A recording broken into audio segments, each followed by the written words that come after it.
Fala galera, tudo bem? Eu vou estar ensinando para vocês um algoritmo chamado Bubble Sort.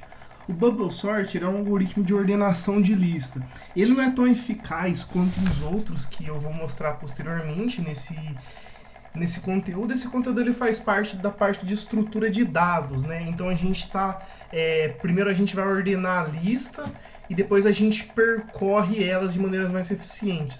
Então esse algoritmo de Bubble Sort entra dentro da parte de estrutura de dados, beleza? Então eu vou estar mostrando para você um pouco desse algoritmo chamado Bubble Sort. Mas antes disso eu queria estar contextualizando, né? Esse algoritmo ele vai fazer o que esse método que eu vou estar mostrando agora para vocês faz. Esse método sorted ele vai fazer o ordenamento da minha lista. Certo? Então eu vou dar um print aqui, eu vou exibir ele. Pô, ele ordenou minha lista. Só que existe um determinado algoritmo que faz esse ordenamento. E esse algoritmo que a gente vai ver agora é o chamado Bubble Sort. E como que ele vai estar atuando aqui o Bubble Sort, né? A gente vai fazer dois fors. Mas antes disso eu vou verificar o tamanho da minha lista. Eu vou chamar de tamanho lista, e esse tamanho lista ele vai ser um len de lista, certo? E o que acontece? Eu vou fazer um for de lista in range tamanho.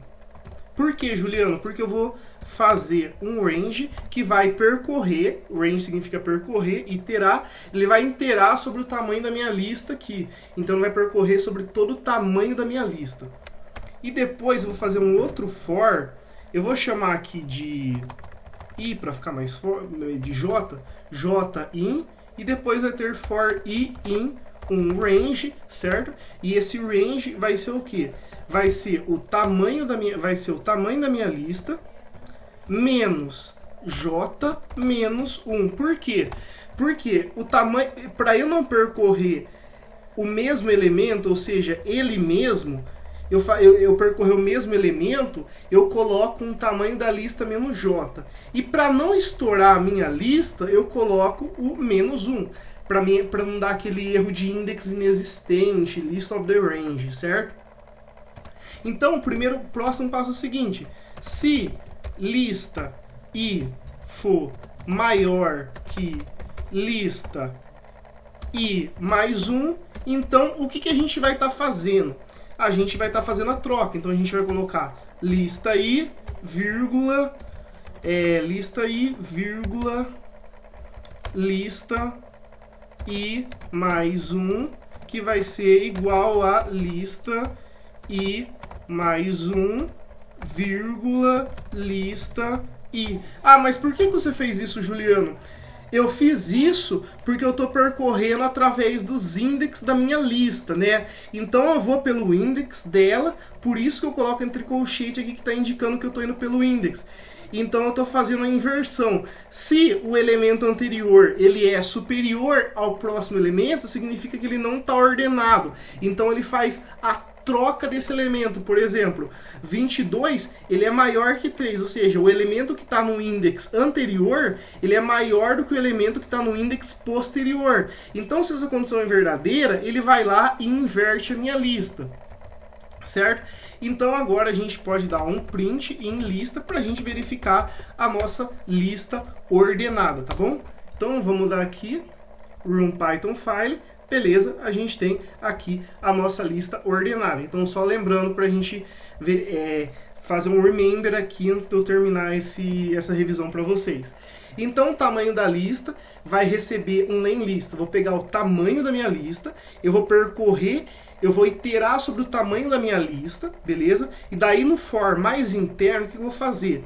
Eu vou percorrer novamente o tamanho da minha lista, só que eu não vou percorrer o j, eu não vou percorrer ela mesmo, por isso eu coloco menos j e coloco menos 1 para não dar um list of the range. E eu coloco i e i mais 1 porque eu estou percorrendo através do index da minha lista. E talvez agora, só para ficar bonitinho, dá até para criar uma função aqui. Vamos criar uma função rapidão para a gente estar chamando todo esse algoritmo aqui. Então, eu vou usar a palavra def, eu vou chamar de ordenar. Ordenar, que vai receber como parâmetro. Vamos tirar aqui, Ctrl C, certo? Vamos colocar para fora aqui essa lista. E ordenar recebe como parâmetro lista, certo? Certo, beleza. Vem aqui, vem aqui, vem aqui, vem aqui. Perfeito. Agora a gente vai chamar o nosso método, ordenar, e a gente vai estar passando para ela uma lista. A gente passa como parâmetro. E a gente... só que aqui tem que dar um print, né? Senão não vai mostrar nada. Ou um return, mas eu vou dar um print mesmo. Print lista. Aí já vai estar pegando aqui, vai pegar ordenado. Beleza. Poll. Então, esse método, essa função aqui, ele faz tudo isso daqui. Algoritmo Bubble Sort explicado. Até, pessoal. Obrigado por estar assistindo o vídeo, viu? Eu adoro vocês. Muito obrigado.